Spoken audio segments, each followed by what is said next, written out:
जीवनलाई हामीले खेरा नफालौं। फेरि पाइएला कि नपाइएला त्यो कुरा धेरै परको कुरा हो। फेरि फेरि यो मानव जीवन पाउन नपाउन सकिन्छ।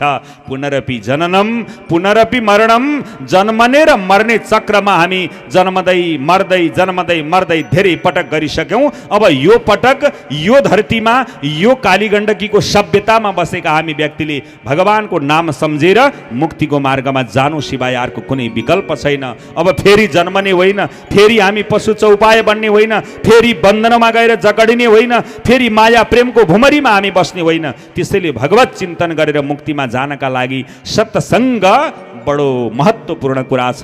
हरि इत्यक्षरद्वयम्, भगवानको नाम हरि कृष्ण गोविन्द, जसका जिब्राले भजन गर्दछ, जसका मनले परमात्माको वाणीलाई हृदयङ्गन गर्दछ, जसका इन्द्रियहरू भगवान प्रति लालायित हुन्छन्, परमात्माको रूप हेरेर आँखाबाट आँसु झर्न सक्ने जो व्यक्ति भावुक बन्छ, परमात्माका कानमा लगाइएका कुण्डल जब चाहिँ गुन्जिरहेका हल्लिरहेका कुण्डललाई हेरेर आफ्नो शरीर जसले हल्लाउन सक्दछ, परमात्मामा लगाइएको शिरमा लगाइएको निधारमा लगाइएको विभूति देखेर जसले जीवन जगतको अन्त्यलाई सम्झन सक्छ, त्यही परमात्माको धाममा जान्छ।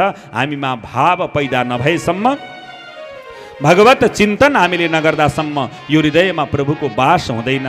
जबसम्म प्रभुको वास हृदयमा हुँदैन तबसम्म हामी भक्ति गर्न सक्दैनौँ। बिना भक्ति हामी भगवानको भजन गर्न सक्दैनौँ। आउनुहोस् प्यारा सज्जन, त्यसैले मानव जीवनलाई अत्यन्त सार्थक र सफलीभूत बनाउने कर्ममा हामी अगाडि बढौँ। हरे राम हरे राम हरे हरे राम हरे राम हरे राम हरे हरे राम। हृदयमा गुन्जिरोस् प्रभु तिम्रै नाम। हरे राम हरे हरे राम, हृदयमा गुन्जिरोस् प्रभु तिम्रै नाम।